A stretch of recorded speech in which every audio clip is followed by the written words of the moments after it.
Hello and welcome. If you want to improve your English while exploring ideas about life and personal growth, you're in the right place. This is the Open English Podcast, and I'm Mira. And I'm Liam. We're really grateful you're here with us today.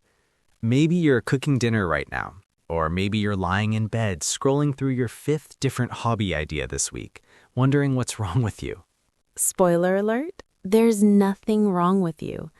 Today we're talking about something so many people experience but rarely discuss, having too many interests. If you've ever started 3 different hobbies in 1 month, if you have 17 browser tabs open about completely different topics, if people call you unfocused or ask, when are you going to pick just one thing? This episode is for you.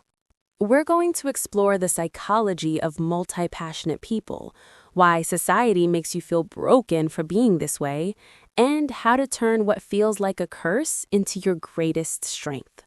But first, a small request. If you enjoy these conversations where we blend English learning with real psychology and life topics, please hit the like button and subscribe to our channel. And we'd absolutely love to hear from you. In the comments section below, write one sentence using this template. I'm, your name, from, your country, and my many interests include... Maybe you'll write, I'm Sophia from Spain, and my many interests include painting, coding, gardening, and learning languages. Or perhaps, I'm Kenji from Japan, and my many interests include photography, cooking, philosophy, and playing guitar. When you write this sentence, you're not just practicing English grammar and vocabulary, you're also claiming your identity as a multi-passionate person and connecting with others who share this beautiful, chaotic way of being. Your comment might help someone realize they're not alone in having a mind that wants to explore everything, and that's powerful. So please, take 30 seconds after this episode and share your list of interests with us. We read every single comment and we celebrate every one of you. Liam, I want to start with a confession. I am absolutely one of these people with too many interests. Tell me about it. What does it look like in your life? Okay, so right now, and I mean literally right now, I am learning Spanish, taking an online photography course, reading 3 different books on psychology, planning to start a garden, and thinking about learning how to make pottery. That's a lot. And that's just this month. Last month, I was obsessed with learning about nutrition and started a bullet journal system. The month before that, I was convinced I was going to become a yoga teacher. Did you finish any of these? Some yes, some no, some are ongoing. And that's where the guilt comes in. I feel like I'm not committed enough, like I'm not serious about anything. Society tells us we should pick one thing and master it. Yes, the message is everywhere. Find your passion, pick your lane, become an expert in one field. And when you can't do that, you feel like a failure. I completely understand this feeling because I'm the same way. Really? Tell me your experience. So when people ask me, what do you do? I freeze because I do so many things. I write, I teach, I make music, I'm interested in psychology, I love learning about history, I enjoy cooking. And you can't put that all in one sentence. No. And people's faces when you try, they look confused or skeptical, like they're thinking, okay, but what do you really do? What's your real thing? As if everything else is just the hobby that doesn't count. Exactly. And then there's this voice in my head that says, if you just focused on one thing, you'd be successful by now. You're wasting your potential by spreading yourself too thin. Oh, I know that voice. It's so cruel. It is, and I've spent years feeling guilty about my curiosity, trying to force myself to narrow down, to commit to just one path. Did it work? Not at all. I'd pick one thing and focus on it for a few months, but then I'd start feeling suffocated, like I was dying inside. Like you were in a cage. Yes, that's exactly the feeling. I would look at other interests from inside that cage and feel this desperate longing. And eventually, I would break out and go explore something new. And then feel guilty for quitting the previous thing. The guilt cycle is endless. You feel guilty for having too many interests. Then you feel guilty for abandoning interests. Then you feel guilty for not being focused enough. When did you start to shift this perspective? Honestly, just in the last couple of years, I discovered there's actually a term for people like us, multi-passionate or multi-potentialite. When I first heard these words, I almost cried. Me too, because suddenly it wasn't a flaw, it was a personality type. There are millions of us and we're not broken. We're just wired differently. Exactly. And when I stopped trying to be someone I'm not, when I stopped trying to be a specialist, life got so much better. But I'm curious, do you still struggle with it sometimes? Oh yes, there are still days when I look at people who have one clear career path, one focused passion, and I feel envy. It looks so simple, so clear. The grass is always greener. Right, but then I remember that their life would bore me. I need variety. I need to learn new things. My brain requires novelty to feel alive. That's such an important realization, that different people need different things, and neither is better or worse. Mira, let's break down the psychology of multi-passionate people for our listeners. What exactly is happening in our brains? Great question. First, let's define what we mean by multi-passionate or multi-potentialite.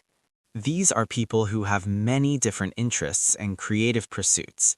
They don't have one true calling. Instead, they have many callings. The term multi-potentialite was popularized by Emily Wapnick, who gave a famous TED Talk about this. She explains that multi-potentialites have 3 special characteristics. What's the first one? Idea synthesis. This means the ability to combine ideas from different fields to create something new and innovative. Can you give an example? Sure. Imagine someone who studies both music and mathematics. They might create a new way of teaching math using musical patterns. Or someone who knows both psychology and technology might design better mental health apps. So the diversity of knowledge becomes an advantage. Exactly. Specialists go deep in one area. Multi-potentialites go wide across many areas, and they can see connections that specialists miss. What's the second characteristic? Rapid learning. Multi-passionate people are often very good at learning new skills quickly Why is that? because they've done it so many times. Every time you learn something new, you're training your brain to learn. So multi-potentialites become expert learners. They know how to break down complex topics, how to practice efficiently, how to overcome a beginner frustration. Yes, and they're not afraid of being a beginner because they've been a beginner dozens of times. What's the third characteristic? Adaptability. Multi-passionate people are comfortable with change and can pivot easily between different contexts. This is becoming more valuable in today's world. Absolutely. The world is changing so fast. Jobs that exist today might not exist in 10 years. New industries are emerging constantly. People who can adapt and learn quickly have a huge advantage. So why does society make us feel bad about this? Because our education system and career structures were built for specialists. The Industrial Revolution needed people to do one job very well, repeatedly for their entire life. Factory worker, assembly line, one specific role. Exactly. And our schools still reflect this. You're told to pick a major, choose a career path, specialize, become an expert in one narrow field. But that model is outdated. It is, but the cultural messaging is still very strong. We still celebrate the person who knew from age 5 they wanted to be a doctor, and we question the person who has tried 5 different careers. Let's talk about some myths about multi-passionate people. Good idea. Myth number 1. Multi-passionate people lack discipline or commitment. This is not true. Multi-passionate people are often incredibly disciplined. They're just directing that discipline across multiple areas instead of one. Myth number 2. You can't be excellent at anything if you don't specialize. Also false. Many successful people are multi-passionate. Leonardo da Vinci was an artist, scientist, engineer, and inventor. Maya Angelou was a poet, singer, dancer, actress, and civil rights activist. Myth number 3. Having many interests means you're unfocused or scattered. Not true. Multi-passionate people can focus intensely. They just focus on different things at different times. It's like having multiple seasons. Right now might be your photography season. Next year might be your writing season. That's not scattered. That's cyclical interest. I love that framing, seasons instead of failures to commit. Okay, Liam, let's get practical. How can multi-passionate people manage their interests without feeling overwhelmed or guilty? First strategy, the hub and spoke model. Explain this one. Imagine a bicycle wheel. In the center is the hub, your core skill or central theme.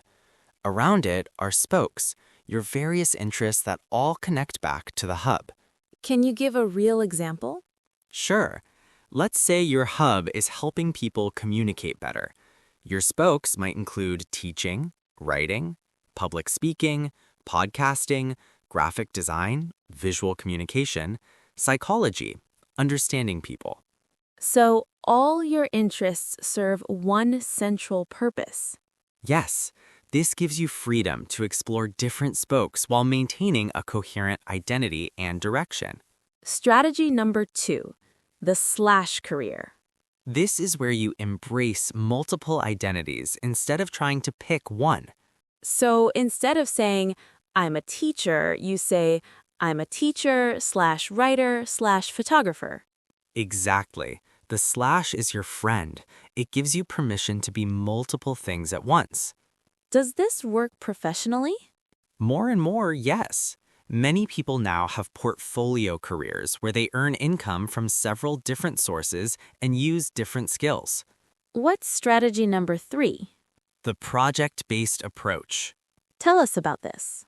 Instead of trying to do everything all the time, you work in focused projects or phases. For 3 months, you dive deep into pottery. Then you complete that project and move to the next interest, maybe learning guitar for the next 3 months. This gives structure without permanent commitment. Exactly. You get the satisfaction of finishing something without feeling trapped forever. Strategy number 4, the interest inventory. This is a practical exercise. Write down all your interests, everything you're curious about or passionate about. Then what? Then categorize them. Which ones are active interests that you're pursuing now? Which ones are dormant interests that you might return to later? Which ones are past interests that you've completed and can peacefully let go? This helps you see patterns and make conscious choices. Yes, you realize you don't have to do everything simultaneously. You can create a roadmap where different interests get attention at different times. What's strategy number 5? Give yourself permission to be a beginner, repeatedly. This is so important psychologically. Multi-passionate people often get stuck because they feel embarrassed about starting over as a beginner in a new field. Especially if you were advanced in a previous interest. Right, you were an intermediate photographer and now you're a complete beginner at pottery. That can feel uncomfortable. But being a beginner is where growth happens. It's where curiosity lives. Exactly. And as a multi-passionate person, you need to embrace the beginner stage as part of your identity. Last strategy, find your people. This is crucial. Connect with other multi-passionate people who understand you. Because when you're surrounded by specialists, you'll always feel weird. But when you're in a community of other multi-potentialites, you feel seen and celebrated. Where do you find these people? Online communities, forums, social media groups, search for terms like multi-potentialite, Renaissance soul, scanner personality, or multi-passionate. And suddenly, you realize there are thousands of people just like you. It's incredibly validating. You stop feeling broken and start feeling like you've found your tribe. All right, friends, it's time for our calm word tour. Let's slow down and review the key vocabulary from today's episode. Get comfortable. Maybe grab a notebook if you like writing things down, or simply listen and let these words settle into your memory. First word, multi-passionate. Having many different interests and passions rather than one single focus. Example, I'm a multi-passionate person who loves art, science, and cooking. Next, multi-potentialite. A person with many interests and creative pursuits. Someone who doesn't have one true calling. Example, as a multi-potentialite, she's worked as a teacher, designer, and musician. A specialist, a person who focuses deeply on one specific field or skill. Example, he's a specialist in heart surgery and has studied only that for 20 years. Generalist, a person with broad knowledge across many different areas. Example, as a generalist, I can contribute to conversations about many topics. Idea synthesis, the ability to combine concepts from different fields to create something new. Example, her idea synthesis skills helped her design a product that no one had thought of before. Adaptability, the ability to adjust easily to new situations and changes. Example, his adaptability makes him valuable in a rapidly changing industry. Portfolio career, a career that combines multiple part-time jobs, freelance work, or different roles.